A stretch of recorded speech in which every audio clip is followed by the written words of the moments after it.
दोस्तों, आप सभी का एक बार फिर से हार्दिक स्वागत है आपके अपने इस यूट्यूब चैनल पे। दोस्तों, हम डिस्कस कर रहे थे बीपीएससी सेशन के पेपर की आंसर की, और हमने प्रीवियस 2 पार्ट के अंदर BNS 042 को कम्प्लीटली डिस्कस कर लिया था।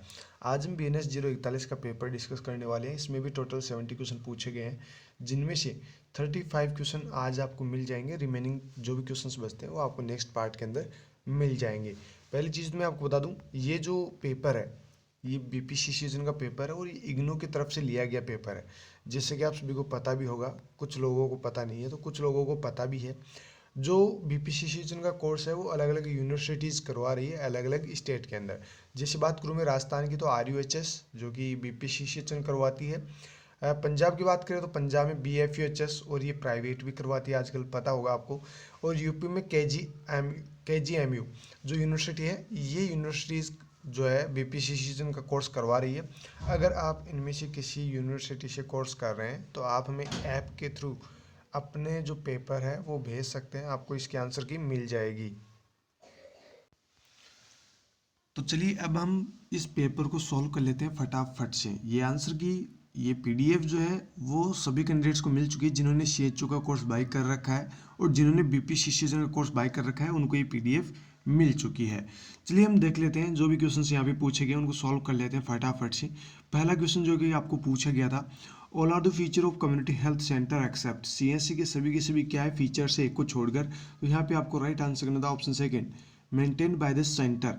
यहाँ पे अगर स्टेट गवर्नमेंट लिखा होता तो ये ऑप्शन भी आपका क्या होता, राइट होता, क्योंकि जो CSC होता है उसको मेंटेन कौन करता है, स्टेट गवर्नमेंट करती है, सेंटर कभी भी नहीं करता। बाकी जो 3 फीचर्स हैं इनको भी आप अच्छे से ध्यान रखिएगा, क्योंकि यहाँ से बहुत बार CHO की एग्जाम हो चाहे सेंट्रल गवर्नमेंट की एग्जाम हो, बहुत सारे एग्जाम्स में यहाँ से सवाल पूछा जा चुका है कि जो CSC है वो कितनी पॉपुलेशन को कवर करता है, फिर कितनी पॉपुलेशन पे ये एक CSC बना होता है। तो ध्यान रखिएगा 80,000 से 1,20,000 की पॉपुलेशन को बना मतलब कवर करता है।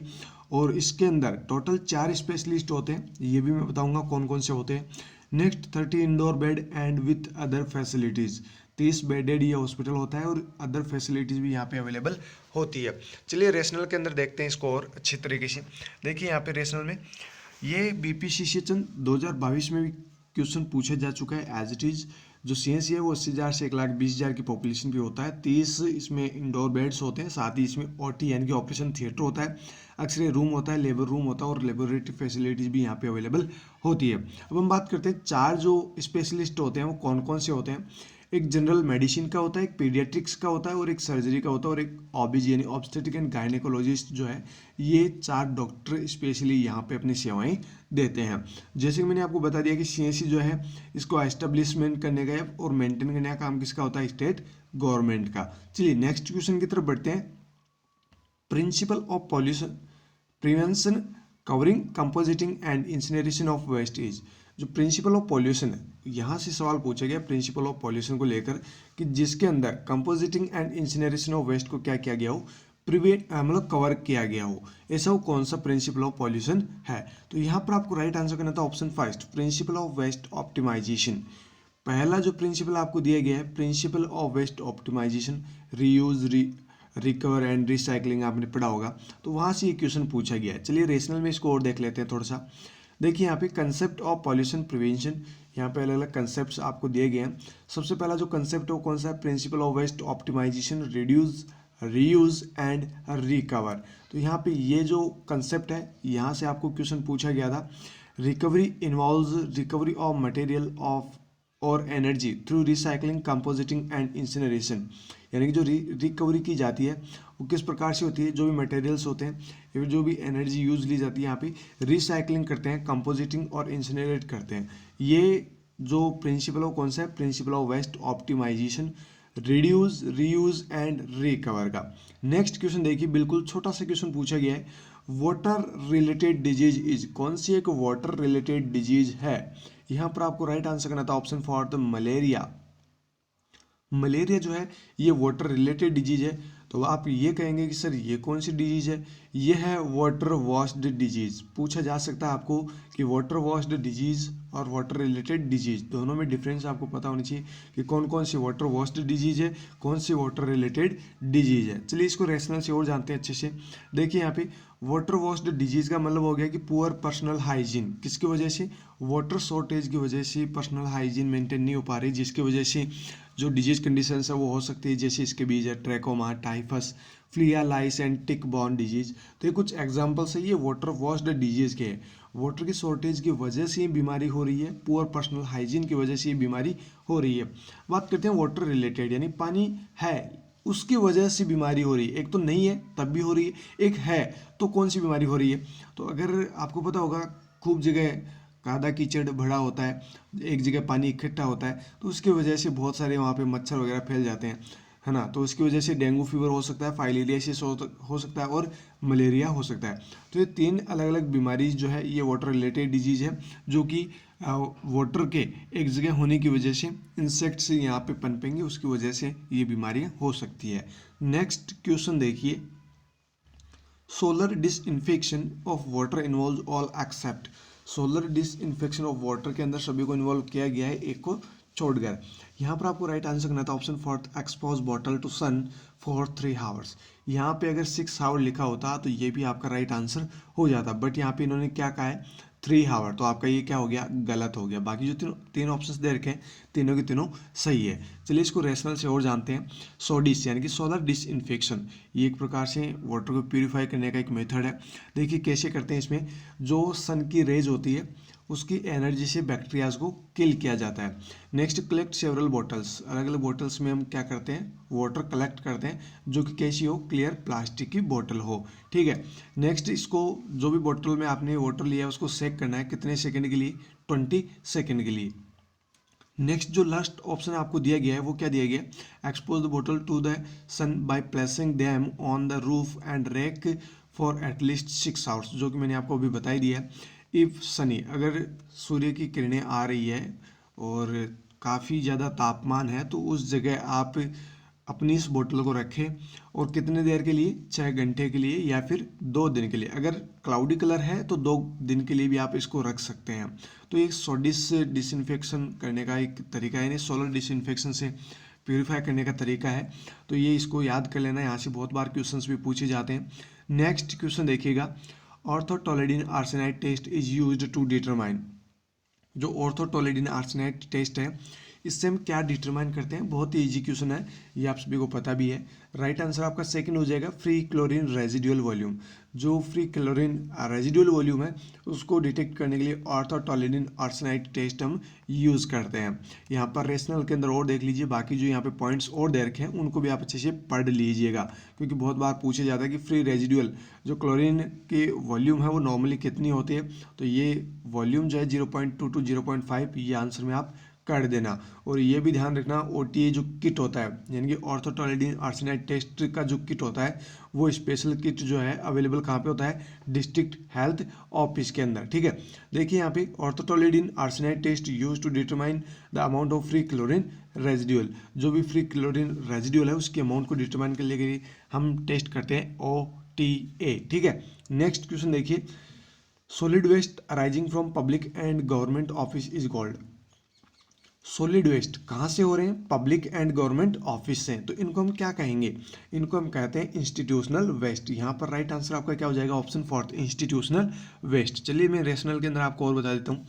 Institutional solid waste is produced from public government institutions, office, school, universities, religious institutions and sporting fields etc। ये वो जगह है जहाँ पर इंस्टीट्यूशनल सॉलिड वेस्ट प्रोड्यूस होता है। कौन कौन सी, public and government institution, office, school, universities, religious and institution and sporting fields. यहाँ पर जो भी सॉलिड वेस्ट होता है उनको हम बोलते हैं institutional solid waste. Next question देखिए, biological environment involves all of these except. सभी के सभी जो आपको यहाँ पे ऑप्शंस दे गए हैं वो ये बायोलॉजिकल एनवायरनमेंट के अंतर्गत या फिर बायोलॉजिकल एनवायरनमेंट के अंदर इनको इन्वॉल्व किया गया है, एक को छोड़कर। यहाँ पे आपको राइट आंसर करना ऑप्शन फोर्थ, वाटर। वाटर को बायोलॉजिकल एनवायरनमेंट के अंदर ये इंक्लूड नहीं है। एनिमल्स आते हैं, प्लांट्स आते हैं एंड एक्सटर्नल लिविंग जो भी बीइंग है ये बायोलॉजिकल एनवायरनमेंट के अंदर इन्वॉल्व किए गए हैं। चलिए मैं आपको रेशनल में और दिखा देता हूँ। यहाँ पर अलग अलग और भी एनवायरनमेंट आपको मिलेंगी, इनको भी आप पढ़ लीजिएगा क्योंकि यहाँ से भी आगे क्वेश्चन पूछा जा सकता है। Biological environment consisting of animal, plants and living organisms external to the host and within the host. जो भी होस्ट है उसके एक्सटर्नल भी हो सकता है और विद इन भी हो सकता है। जो भी लिविंग ऑर्गेनिजम्स है, एनिमल्स है, प्लांट्स है, वो किसके अंतर्गत आते हैं? बायोलॉजिकल एनवायरनमेंट के अंदर, ठीक है। बाकी यहाँ पे जो भी और रेशनल दे रखा है वो आप पढ़ लीजिएगा। नेक्स्ट क्वेश्चन देखिए, human reservoir exhibiting sign and symptom of disease is known as. Human reservoirs की वजह से जो भी साइन एंड सिम्टम्स डिजीज के प्रोड्यूस होते हैं उन्हें हम क्या कहते हैं या फिर उन्हें किस नाम से जाना जाता है? तो ध्यान रखिएगा, यहाँ पे आपको राइट आंसर करना था ऑप्शन फर्स्ट, क्लिनिकल केस। इनको हम क्या बोलते हैं? जो भी साइन सिम्टम्स जो होते हैं रिजर्वायर, ह्यूमन रिजर्वायर की वजह से, उनको हम बोलते हैं क्लिनिकल केस। यहाँ पर रेशनल के अंदर आप और देख लीजिए, और ये क्वेश्चन बीपीएससी सेशन 2020 में पूछा गया था। As it is, as it is ये क्वेश्चन पूछा गया था कि कोई भी पर्सन इल है या फिर and exhibit sign and symptom of disease, जो भी डिजीज कंडीशन है, अगर उसकी वजह से कोई पर्सन सफ़र हुआ है तो उसमें जो भी साइन एंड सिम्टम्स अराइज होंगे वो किसको बताएंगे? वो बताएंगे क्लिनिकल केस को। बाकी यहाँ पे जो दो ऑप्शंस और दे रखे थे आपको, सब क्लिनिकल केस, लेटेंट इन्फेक्शन, इनको भी आप अच्छे से पढ़ लीजिएगा क्योंकि नेक्स्ट टाइम ये आपकी हेल्प कर सकते हैं। ऐसा क्वेश्चन अगर आपको पूछा जाता है तो आप इजीली उसको सही कर पाएंगे। नेक्स्ट क्वेश्चन देखिए, mid day meal scheme in school is supported by. Mid day meal scheme जो है वो स्कूल्स में चल रही है, आप सभी को पता ही है। तो ये किसकी सपोर्ट की वजह से चल रही है? ये ministry of education, ministry of education की वजह से ये मिड डे मील स्कीम जो है वो प्रॉपर तरीके से चल रही है। तो यहाँ पे किसका सपोर्ट है? मिनिस्ट्री ऑफ एजुकेशन का सपोर्ट है। नेक्स्ट क्वेश्चन देखिए, child having height less than 80% weight. Question को समझना, एक बच्चा है जिसकी हाइट कितनी कम है? 80%। वेट के बजाय 80% हाइट कम है किसी बच्चे की। अब देखिए आगे क्या बोला है, for height from the median of WHO reference standard is stated to have. According to WHO median, ये जो आपको स्टैंडर्ड दिया गया है ये किसको दर्शाता है? तो दोस्तों यहाँ पर आपको राइट आंसर करना था ऑप्शन सेकंड, वास्टिंग। ये किसको दर्शाता है? वास्टिंग। एक वर्ड और दे रखा है आपको यहाँ पे, स्टंटिंग, इसको भी समझ लेते हैं। चलिए रेशनल के अंदर देखिए, स्टंटिंग का मतलब क्या है? It is defined as the child having height less than 90% from the median height for age according to WHO reference standard. यानी जो मीडियन हाइट है उसके बजाय हाइट जो है लेस देन 90% है, तो ये किसको दर्शा रहा है? ये स्टंटिंग को बता रहा है। अकॉर्डिंग टू WHO ये किसको बता रहा है? स्टंटिंग को। जो आपको पूछा गया वो क्या पूछा गया? Wasting. It is defined as the child having less than 80% weight for height, यानी कि लेस देन जो बच्चे का वेट है वो 80% हाइट के बजाय कम होता है। ये जो मीडियन है ये WHO का किसको दर्शा रहा है? वास्टिंग को। तो ध्यान रखिएगा, यहाँ पे वास्टिंग की आपको डेफिनेशन दी गई है और वास्टिंग आपको यहाँ पे राइट आंसर करना था। नेक्स्ट क्वेश्चन की तरफ बढ़ते हैं। All the following are tips to prevent excessive weight gain except. सभी के सभी ये जो आपको दे रखे हैं इनकी वजह से जो वेट है वो वेट गेन हो सकता है। इसको बचाने के लिए सभी की सभी क्या है? टिप्स है, एक को छोड़कर।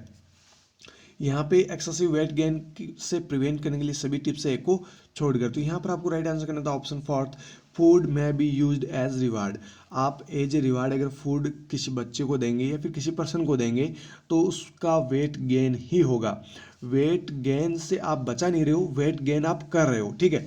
बाकी यहाँ पे जो तीन ऑप्शंस दे रखे हैं, exclusive breast feeding till 6 month, बच्चे को 6 महीने तक आप सिर्फ और सिर्फ EBF यानी कि एक्सक्लूसिव ब्रेस्ट फीडिंग ही आप करवाए।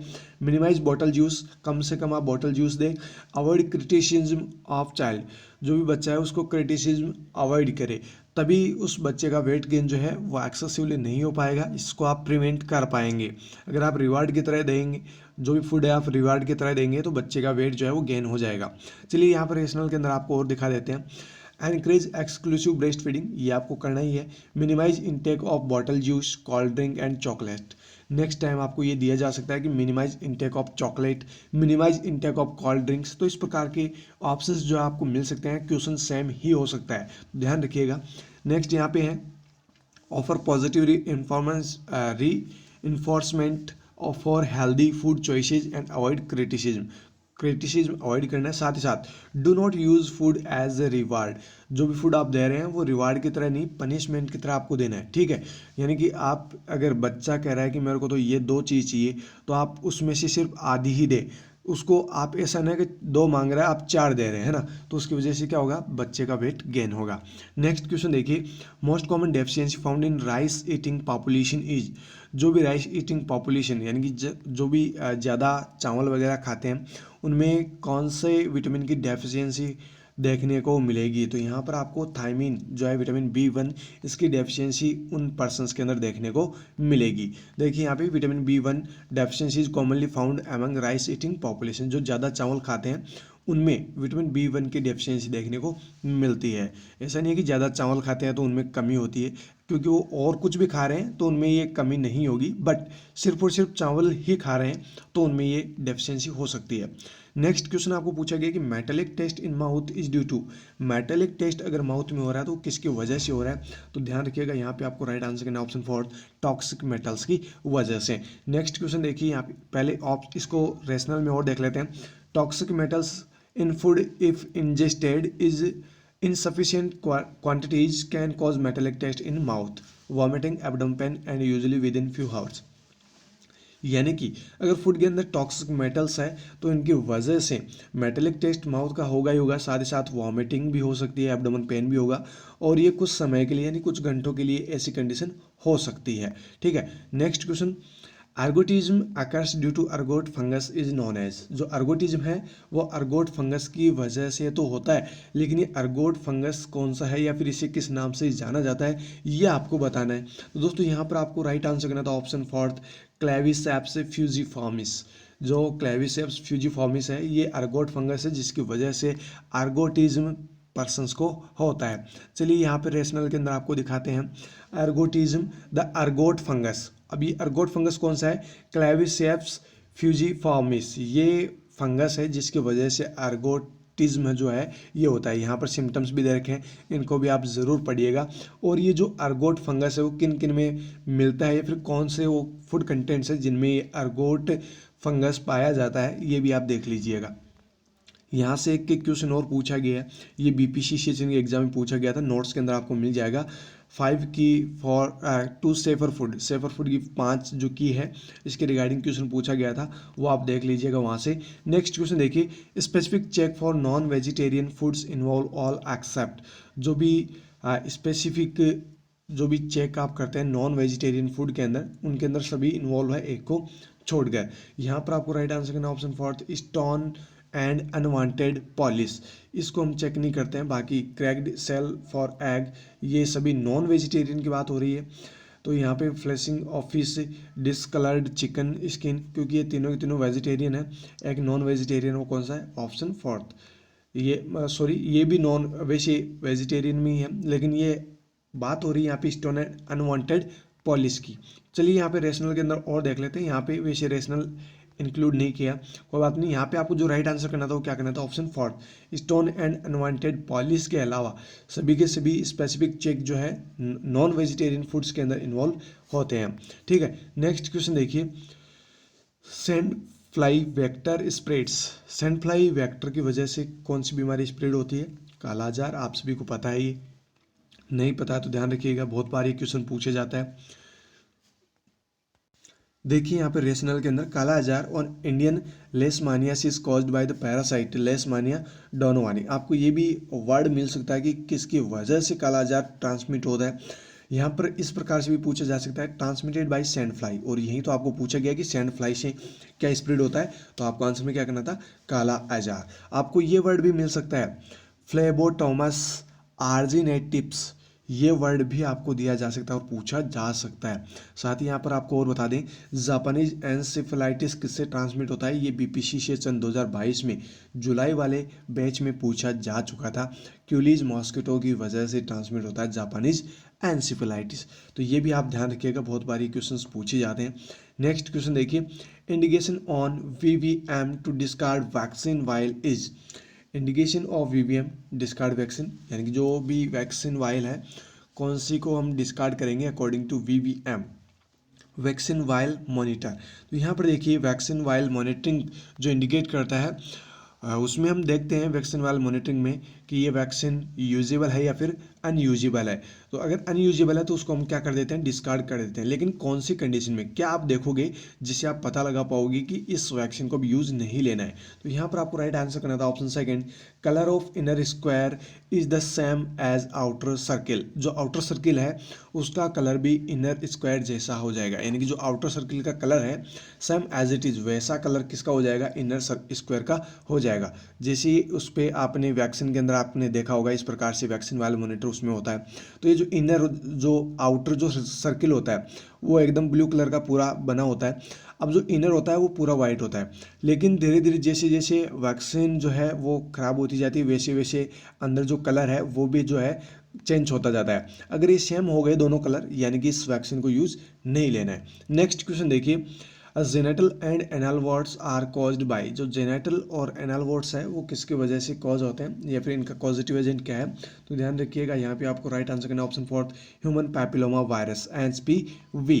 नेक्स्ट यहाँ पर देखते हैं question, cysticercosis of brain is associated with. बहुत ही हार्ड ये क्वेश्चन था।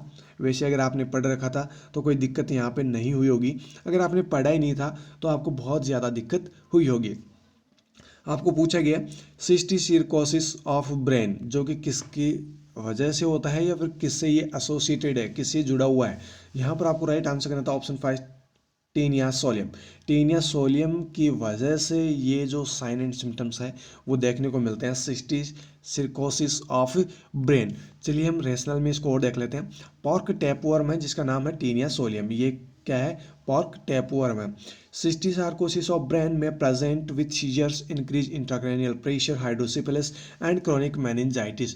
सिस्टिसर्कोसिस ऑफ ब्रेन में कौन कौन सी जो सिम्टम्स है वो देखने को मिलेंगे, सीजर्स आएंगे पर्सन को, इंक्रीज जो इंट्राक्रैनियल प्रेशर वो बढ़ जाएगा, हाइड्रोसिफिलिस एंड क्रोनिक मेनिंजाइटिस जैसी कंडीशंस उसमें डेवलप हो जाएगी। लेकिन ये होता किसकी वजह से, पॉर्क टैपवर्म की वजह से। और पॉर्क टैपवर्म में किसकी वजह से, टेनिया सोलियम की वजह से। अब इसका ट्रीटमेंट भी देख लो क्योंकि बहुत बार ये भी पूछा जाता है।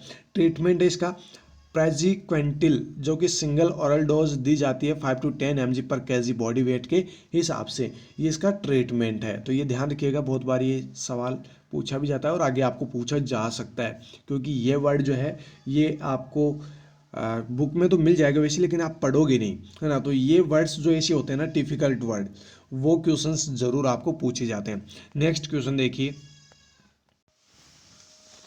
Virus that causes diarrhoea is. आपको यहाँ पे पूछा गया कि डायरिया जो है वो कौन से वायरस की वजह से होता है। तो यहाँ पे आपको कुछ बैक्टीरियाज के नाम दे रखे हैं और एक वायरस का नाम दे रखा है।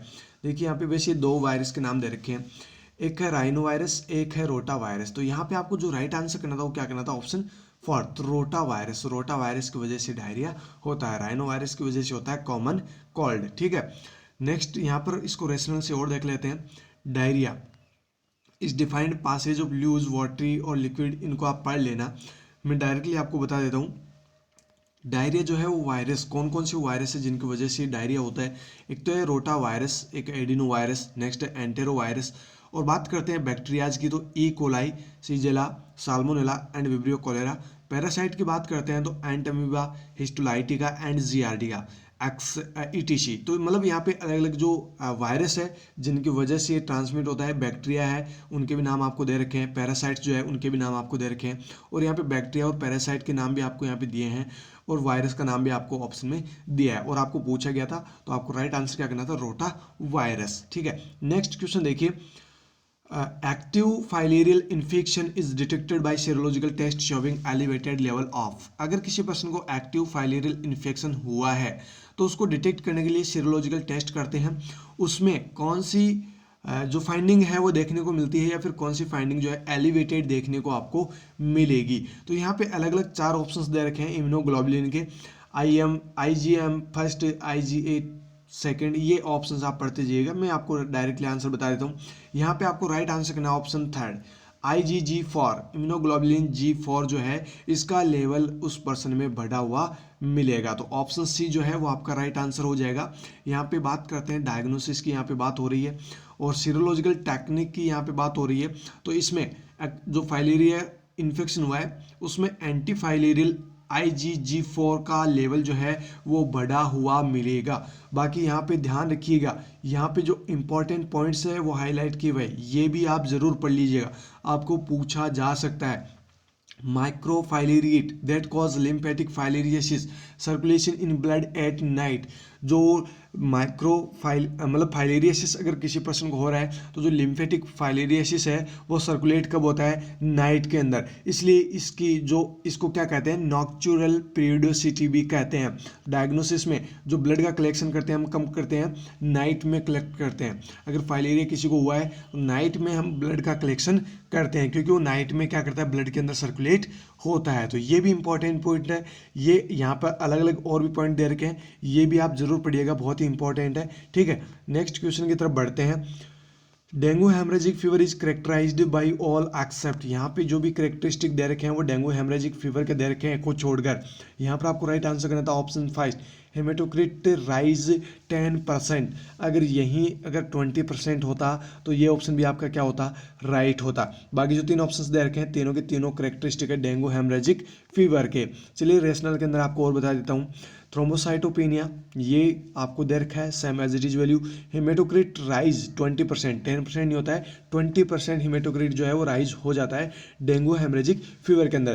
प्रोफाउंड शॉक भी होगा और प्लाज्मा लीकेज भी होगा। तो ये सभी के सभी जो है सिम्टम्स या करेक्टरिस्टिक जो है वो देखने को मिलेंगे। नेक्स्ट क्वेश्चन देखिए, freezing decrease efficacy two of all the following except.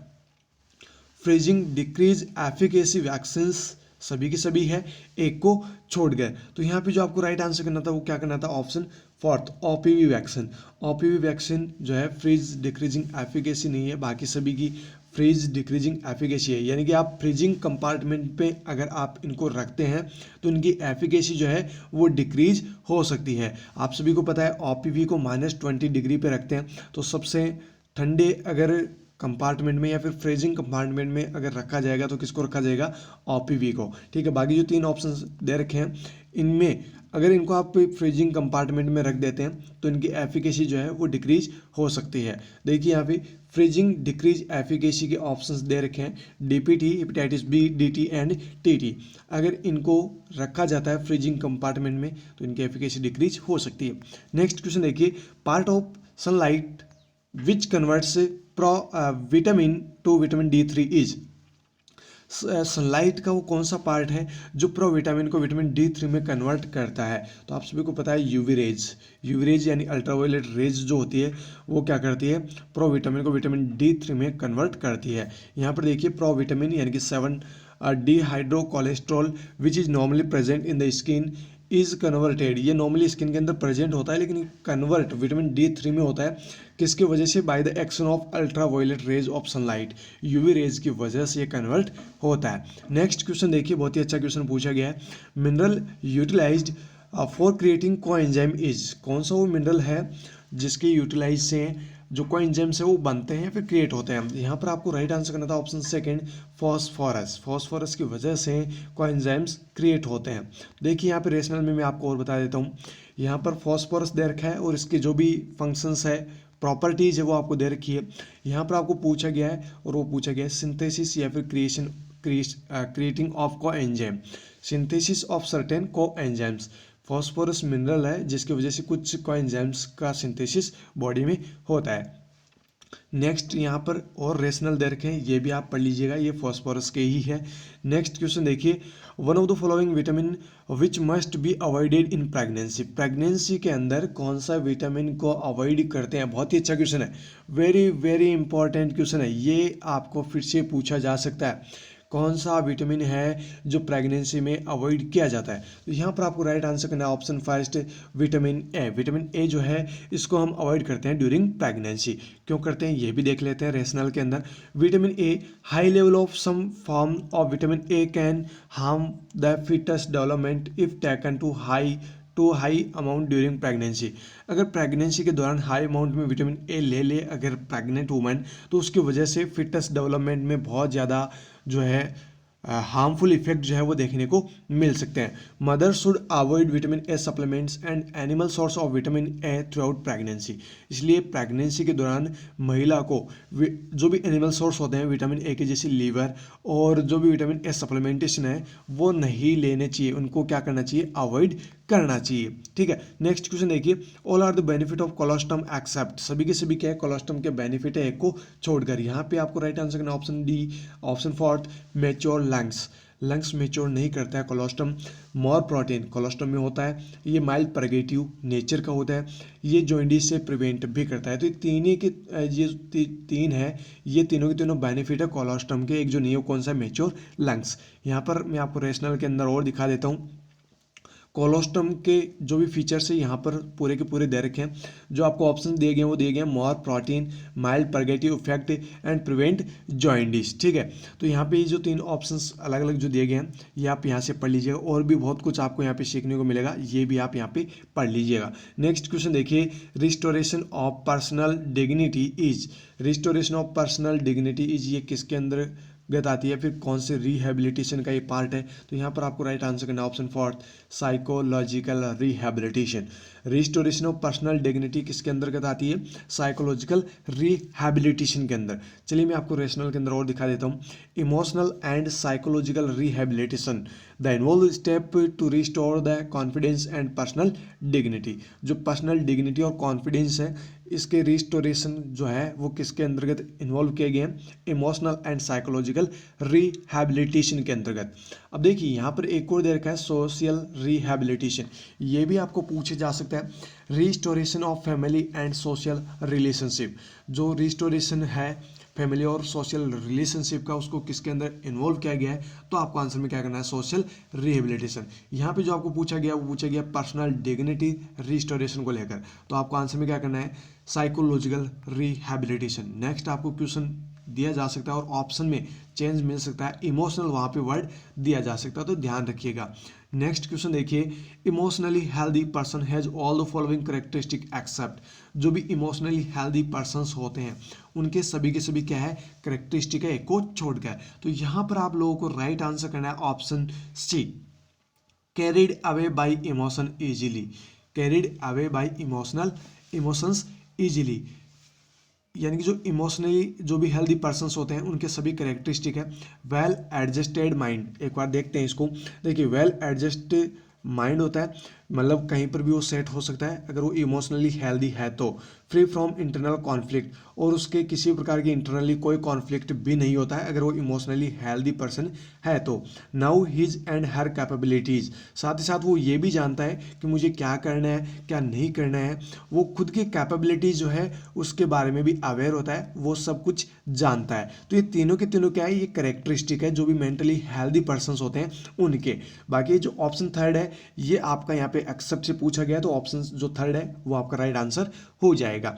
Next question देखिए, पंचायत समिति under Panchayati Raj is present at, देखिए क्वेश्चन में क्या पूछा गया है कि जो पंचायत समिति है उसके अंतर्गत पंचायती राज, यानी पंचायती राज के अंतर्गत पंचायत समिति आती है, ये किसको इंडिकेट करती है, या फिर जो पंचायत समिति होती है वो किस लेवल पे होती है। तो यहाँ पर आपको राइट आंसर करना था ऑप्शन सेकंड, ब्लॉक लेवल। ये तो आप सभी जानते हैं, बिल्कुल नॉर्मल सा क्वेश्चन है, पंचायत समिति कौन सी होती है, पंचायत कौन सी होती है, ये सब कुछ आप जानते हैं, ये तो बिल्कुल नॉर्मल सा क्वेश्चन पूछा गया है। चलिए रेशनल में आपको और दिखा देते हैं, पंचायत जो कि विलेज लेवल पे होती है, पंचायत समिति जो कि ब्लॉक लेवल पे होती है, और एक जिला परिषद जो कि डिस्ट्रिक्ट लेवल पे होता है। इनके हेड कौन होते हैं, गांव में आपने सुना होगा वीडीओ यानी कि विलेज डेवलपमेंट ऑफिसर या फिर ग्राम सेवक, ये यहाँ पे हेड होता है। ब्लॉक पे हेड होता है ब्लॉक डेवलपमेंट ऑफिसर यानी कि बीडीओ, एंड डिस्ट्रिक्ट लेवल पे या फिर जिला परिषद पे होता है सीईओ यानी चीफ एग्जीक्यूटिव ऑफिसर। ये भी आपको पूछा जा सकता है नेक्स्ट टाइम। तो यहाँ पर आपको पूछा गया पंचायत समिति, तो ब्लॉक लेवल जो है आपका राइट आंसर हो जाएगा। नेक्स्ट क्वेश्चन देखिए, rubella epidemics occurring every 6 to 9 year interval show, यानी कि जो रूबेला एपिडेमिक है वो बार बार अक्कर हो रहा है, कब से, मतलब 6 से 9 साल से, प्रत्येक 6 साल और 9 साल, यानी 6 से 9 साल यानी 7-8 साल से जो है रूबेला वो एपिडेमिक जो है बार बार अक्कर हो रहा है, इस इंटरवल से शो हो रहा है एक पर्टिकुलर कम्युनिटी के अंदर। तो ये किसको इंडिकेट कर रहा है, तो ये इंडिकेट कर रहा है साइक्लिक ट्रेंड को। तो यहाँ पर आपका राइट आंसर क्या हो जाएगा, ऑप्शन फर्स्ट साइक्लिक ट्रेंड, यहाँ पर रेशनल भी दे रखा है, देख लीजिए साइक्लिक ट्रेंड, इसको कंप्लीट तो आप पढ़ लीजिए, मैं आपको जो पूछा गया वो दिखा देता हूँ। Similarly in rubella epidemics can occur at every 6 to 9 year interval of time. तो साइक्लिक ट्रेंड का मतलब है कि बार बार वो कोई भी बीमारी है जो रिपीट हो रही है और कुछ वो इंटरवल के बाद में, कुछ ईयर के इंटरवल के बाद में, ठीक है। नेक्स्ट क्वेश्चन देखते हैं। Subjects easily available to participate in study is a feature of, यहाँ पे क्या पूछा गया है, जो सैम्पलिंग है वहाँ से क्वेश्चन पूछा गया है। सब्जेक्ट इजीली अवेलेबल, सिर्फ अगर आपको ये पता है ना सब्जेक्ट इजीली अवेलेबल, तो आप ये भी बता सकते हैं कि कौन से सैम्पलिंग से ये क्वेश्चन पूछा गया है, सिर्फ इतना सा आपको पता होना चाहिए। और मैंने आपको नोट्स के अंदर बहुत ही शॉर्ट एंड स्वीट में नोट्स दिए थे, ठीक है। तो यहाँ पे आपका राइट आंसर हो जाएगा कन्वीनियंट सैम्पलिंग। ये जो फीचर है किसका फीचर है, कन्वीनियंट सैम्पलिंग का। चलिए मैं आपको इसको रेशनल में और दिखा देता हूँ। यहाँ पे नॉन रैंडम सैम्पलिंग के चारों ऑप्शंस दे रखे हैं, इनको आप देख लीजिए और यहाँ से आप स्क्रीनशॉट भी ले लीजिए क्योंकि ये बहुत बार पूछे जाते हैं। देखिए आपको कन्वीनियंट सैम्पलिंग का यहाँ पे क्वेश्चन पूछा गया है, subject selection of subject that are easily available. देखिए दैट आर इजीली अवेलेबल होने वाला जो सब्जेक्ट है उसके सिलेक्शन को हम क्या कहते हैं, कन्वीनियंट सैम्पलिंग कहते हैं, ठीक है। पर्पजिव सैम्पलिंग क्या होती है, कोटा सैम्पलिंग क्या होती है, एंड स्नोबॉल सैम्पलिंग क्या होती है, फर्स्ट एलिजिबल सब्जेक्ट, ये आपको पता होनी चाहिए। Identification of first eligible subject किस में आता है, स्नोबॉल सैम्पलिंग में। ये बहुत बार पूछा जाता है क्वेश्चन, इसलिए मैंने आपको ये सारों की सारी रेशनल्स आपको दिए हैं, तो इनका आप स्क्रीनशॉट लेके आप इसको याद कर सकते हैं। नेक्स्ट क्वेश्चन देखिए, management of wounds in dog bite involves all except, मतलब यहाँ पे जो भी मैनेजमेंट दे रखा है और डॉग बाइट के वुंड का मैनेजमेंट है एक को छोड़कर, तो यहाँ पर ऑप्शन सी जो है वो आपका राइट आंसर हो जाएगा, यानी ये गलत है। स्यूचर द वुंड एज रिक्वायर्ड, अगर ज़रूरत पड़ी तो स्यूचरिंग भी आपको करनी है, तो बिल्कुल भी नहीं करना है। ज़रूरत पड़े तो, है ना, तो ये आपको बिल्कुल भी नहीं करना है। अगर डॉग बाइट होता है तो उसका मैनेजमेंट में आपको ये नहीं करना है। डू नॉट स्यूचरिंग द वुंड, बिल्कुल सही है, स्यूचरिंग आपको बिल्कुल भी नहीं करनी है अगर डॉग बाइट किसी पर्सन को किया है तो। Wash with shop and detergent, आपको सिर्फ और सिर्फ वॉश करना है सॉप एंड डिटर्जेंट से। कैसे करना है, flush wounds with running water for 10 minute, running water के अंदर उस वुंड को आपको फ्लश करना है 10 मिनट के लिए, बाकी आपको स्यूचरिंग वगैरह वहाँ पर नहीं करनी है। इसलिए ऑप्शन सी जो है, ऑप्शन थर्ड जो है वो आपका गलत है यहाँ पे, बाकी सभी सही है। नेक्स्ट सेकंड लास्ट क्वेश्चन है, complication in newborn babies due to chlamydia is, बहुत ही अच्छा क्वेश्चन पूछा गया है कि क्लेमाइडिया अगर बच्चे को हो रखा है या फिर न्यूबॉर्न बेबी को हो रखा है तो उसकी वजह से कौन सा कॉम्प्लिकेशन बच्चे में हो सकता है। तो यहाँ पर आपको राइट आंसर करना था option fourth, I and lungs infection. देखिए यहाँ पे रेशनल के अंदर आपको और दिखा देते हैं, हमारे नोट्स के अंदर भी आपको ये मिल जाएगा। अगर बच्चे को, जो न्यूबॉर्न बेबीज हैं उनमें कौन कौन से कॉम्प्लिकेशंस हो सकते हैं, किसकी वजह से वो कॉम्प्लिकेशंस हो सकते हैं। देखिए गोनोरिया अगर बच्चे को हुआ है या फिर गोनोरिया अगर बच्चे को हुआ है तो क्या हो सकता है, ऑफ्थेल्मिया नियोनेटम उसको हो सकता है। प्रीनेटल एंड नियोनेटल इन्फेक्शन हुआ है तो कंजेनाइटल सिफिलिस हो सकता है। क्लेमाइडिया अगर हुआ है तो उसकी वजह से आई एंड लंग्स इन्फेक्शन हो सकता है, HIV हो सकता है। herpes simplex virus first and second, यानी HSV फर्स्ट और सेकंड जो है वो हो सकता है। हेपेटाइटिस बी वायरस, ये कुछ सभी हो सकते हैं। नेक्स्ट है pre maturity and low birth wait, ये कुछ कॉम्प्लिकेशंस हैं न्यूबॉर्न बेबीज के, ठीक है, प्री नेटल या फिर न्यूनेटल इन्फेक्शन के, प्री मेच्योरिटी के एंड लो बर्थ वेट के। नेक्स्ट एंड लास्ट क्वेश्चन आज की इस वीडियो का, देखिए क्या पूछा गया, all are true about hepatitis A virus except, सभी के सभी हेपेटाइटिस ए वायरस के रिगार्डिंग सही है, एक को छोड़ गए। तो यहाँ पर जो आपको राइट आंसर करना था वो क्या करना था, option first, causative agent is adeno virus, ये बिल्कुल गलत है। बाकी जो तीन ऑप्शन आपको दिए गए तीनों के तीनों सही है। इसमें जो हेपेटाइटिस ए वायरस है इसमें एक सीरोटाइप है जो कि नॉन है। वायरस जो है वो इनएक्टिवेट हो जाता है कब, यूवी रेज के कांटेक्ट में जैसे आता है वैसे ये इनएक्टिवेटेड हो जाता है। रेसिस्टेंट टू लो पीएच, अगर लो पीएच है तो इसकी रेसिस्टेंस जो है वो बनी रहती है। देखिए रेशनल के अंदर हेपेटाइटिस ए के अंदर आपको ये सारी चीज़ें मिल जाएगी। इसका जो पॉजिटिव एजेंट है वो कौन सा, हेपेटाइटिस ए वायरस है जिसको एंटेरो वायरस के नाम से जाना जाता है। तो ये ऑप्शन जो फर्स्ट वो आपका गलत हो गया। फिर कोरल रूट से ट्रांसमिट होने वाली डिजीज कंडीशन है, ये रेसिस्टेंस लो पीएच पे रेसिस्टेंट होता है। हीट एंड केमिकल्स, इनमें भी ये रेसिस्टेंट होता है। साथ ही साथ फॉर्मलिन अगर यूज़ करते हैं तो इसको इफेक्टिवली हम डिसइंफेक्ट कर सकते हैं। और ये वायरस जो है वो इनएक्टिवेटेड होता है यूवी रेज के कांटेक्ट में आने के बाद। तो ये कुछ अलग अलग और भी बहुत सारे फीचर्स यहाँ पे दे रखे हैं। मोड ऑफ ट्रांसमिशन क्या है, बहुत बार ये क्वेश्चन पूछे जाता है, ठीक है, तो ये आप पढ़ लीजिएगा। तो ये हमारे 35 क्वेश्चन थे। 36 नंबर का क्वेश्चन हम नेक्स्ट पार्ट के अंदर डिस्कस करेंगे, क्योंकि बहुत ज़्यादा लेंथी वीडियोज़ हो जाते हैं, इसलिए मैं आपको नेक्स्ट पार्ट के अंदर 35 जो क्वेश्चन बच गए हैं वो आपको डिस्कस करवा दूंगा। उम्मीद करता हूँ कि आपको कहीं पर भी किसी भी प्रकार की कोई डाउट्स नहीं रहे होंगे। फिर भी अगर आपको कोई डाउट हो तो बिल्कुल आप कमेंट करके पूछ सकते हैं। लेकिन आप पीडीएफ के बारे में पूछेंगे, काफ़ी सारे स्टूडेंट्स मैसेज करते हैं कि सर ये पीडीएफ मिल जाएगी क्या, तो बिल्कुल ये पीडीएफ आपको मिल जाएगी। ऐप की लिंक आपको डिस्क्रिप्शन में दे रखी है। ऐप को आपको डाउनलोड करना है और कोर्स आपको बाय करना है। या तो आप सीएचओ मॉडल टेस्ट पेपर है वो आप बाय कर लीजिए, वहाँ पे आपको ये दोनों पेपर BNS 042 और BNS 041 जो 2022 में हुए हैं, जो अभी हुए हैं, सिर्फ यही पेपर आपको मिलेंगे, साथ में मॉडल टेस्ट पेपर्स भी आपको मिलेंगे। और एक आपके साथ में BPCCHN का कोर्स है, वो आप अगर बाय करते हैं तो पूरे 1 साल की वैलिडिटी तो है ही है, उसमें आपको BPCCHN का कोर्स तो पूरा मिलेगा ही। ऑल प्रीवियस ईयर जो भी BPCCHN के पेपर है वो भी आपको मिलेंगे और उनके आंसर की भी वहाँ पर मिल जाएगी। साथ ही साथ कुछ मॉडल टेस्ट पेपर्स भी वहाँ पर दिए गए हैं। तो सबसे बढ़िया फायदा है, BPCCHN का कोर्स आप बाय कर लो और अपनी तैयारी बेस्ट से बेस्ट कर लो। राजस्थान CHU की जो तैयारी कर रहे हैं वो तो मोस्टली इस चीज़ को ज़रूर पढ़ ले। BPCCHN का कोर्स ही आपके एग्जाम में आना है। फिर मिलते हैं दोस्तों नई वीडियो के साथ, तब तक आप हमारे साथ बने रहिएगा और अपने दोस्तों को भी शेयर जरूर कर दीजिएगा। पहली बार आ रहे हैं तो चैनल को सब्सक्राइब करके बेल आइकन बटन को भी दबा दीजिएगा। फिर मिलते हैं दोस्तों, थैंक यू वेरी मच।